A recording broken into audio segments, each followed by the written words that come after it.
بسم اللہ الرحمن الرحیم۔ آج صدر مملکت جناب عارف علوی کی جانب سے ایک ٹویٹ جاری کی گئی جس میں انہوں نے آرمی ایکٹ اور آفیشل سیکرٹ ایکٹ میں ترامیم کے حوالے سے جو قانون سازی ہونی تھی اس پر اپنے خیالات کا اظہار کیا اور یہ کہا کہ ان دونوں بلز کی منظوری سے وہ متفق نہیں ہیں، اور جب یہ بلز ان کے سامنے پیش کیے گئے تو انہوں نے ان سے اتفاق نہیں کیا۔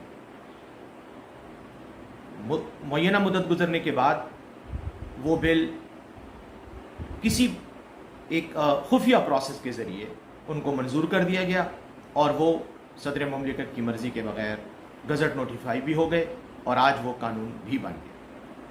میں یہ سمجھتا ہوں کہ اس پورے معاملے کی تفتیش ہونی چاہیے، تحقیق ہونی چاہیے اور حقائق کو منظر عام پر لانا چاہیے۔ جب تک حقائق منظر عام پر نہیں آئیں گے اس وقت تک اس قانون کو قانون نہیں سمجھا جائے گا۔ یہ قانون غلط ہے، اس کے اندر اس کے پاس کرنے میں جو آئینی طریقہ کار ہے اس کو ملحوظ خاطر نہیں رکھا گیا بلکہ اس کی خلاف ورزی کی گئی ہے۔ آرٹیکل 75 آئین پاکستان بہت واضح ہے۔ آرٹیکل 75 کی شق نمبر 1 جس کو سب آرٹیکل 1 کہتے ہیں، اس میں بہت کلیئرٹی کے ساتھ لکھا ہوا ہے کہ صدر مملکت یا تو کسی بل کو منظور کریں گے اور یا اگر وہ منظور نہیں کرتے، ان کو کوئی اعتراض ہے تو وہ اس کو واپس بھیجیں گے۔ اس میں کسی تحریری طور پر کسی کمنٹ دینے کے یا تحریری طور پر کسی ادارے کو، چاہے وہ پارلیمنٹ ہو چاہے وزارت قانون ہو، ان کو مطلع کرنے کی کوئی ضرورت نہیں ہے، کیونکہ آئین میں یہ درج ہی نہیں ہے، یہ تقاضا ہی نہیں ہے۔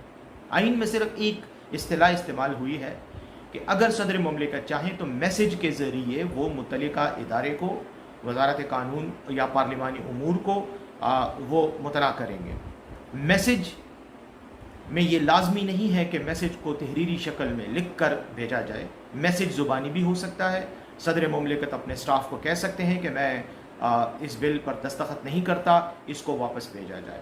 سٹاف پر لازمی ہے کہ وہ اس کو متعلقہ وزارت کی طرف اس کو بھیجیں اور کہہ دیں ان کو کہ صدر مملکت کی طرف سے یہ پیغام ہے کہ میں اس کو ایکسیپٹ نہیں کرتا۔ پھر کیا ہوگا؟ پھر وہی بل دوبارہ پارلیمنٹ کے سامنے پیش ہوگا اور پارلیمنٹ کے مشترکہ اجلاس میں وہ منظور کیا جائے گا، اور جب منظور ہوگا تو تب وہ صدر مملکت کے پاس واپس آئے گا۔ جب واپس آئے گا تو پھر آرٹیکل 75(2) یعنی اس کی شق 2 سب آرٹیکل 2 کے تحت صدر مملکت اگر اس کو ایکسیپٹ نہیں کرتے، اس کو اسینٹ نہیں دیتے، اس کی منظوری نہیں دیتے، تو وہ آٹومیٹیکلی قانون بن جائے گا۔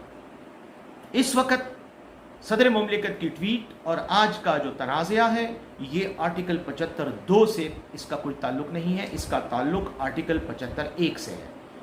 یعنی صدر مملکت کے پاس بل آیا، انہوں نے اس سے اتفاق نہیں کیا اور اس کو متعلقہ ادارے کو واپس بھیج دیا۔ اب متعلقہ ادارے کا یہ کام تھا کہ وہ اس کو پارلیمنٹ میں دوبارہ ٹیبل کرتی، وہاں سے اس کو دوبارہ پاس کرایا جاتا، پھر آٹومیٹیکلی صدر مملکت کے پاس آتا اور اگر وہ منظوری نہ دیتے تو یہ پاس ہو جاتا۔ یہاں پر ایسا کچھ نہیں کیا گیا۔ یہاں پر آرٹیکل 75(1) کے تحت ہی جب صدر نے اس سے اتفاق نہ کرتے ہوئے واپس بھیجنے کا کہا تو صاحب لوگوں نے اپنی مرضی سے اس کو ایسنٹ دے سمجھ کر آج اس کا گزٹ نوٹیفیکیشن کر دیا۔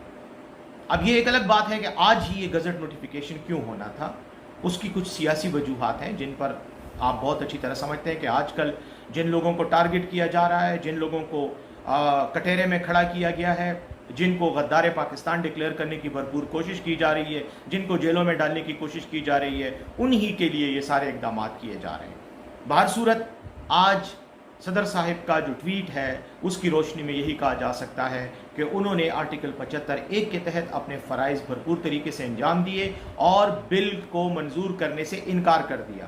آج ان کے ٹویٹ کے الفاظ بھی اس بات کی غمازی کرتے ہیں، اس کا اظہار کرتے ہیں، اس لیے اس پر سوال اٹھانا یا اس پر تنقید کرنا میں سمجھتا ہوں وقت کا ضیاع ہے اور لوگوں کو دھوکہ دینے کے مترادف ہے، یا اپنی حماقت کا اور جہالت کا اظہار ہے کہ آپ کو آئین پڑھنا نہیں آتا اور اگر پڑھنا آتا ہے تو اس کو سمجھنا آپ کے لیے مشکل ہے۔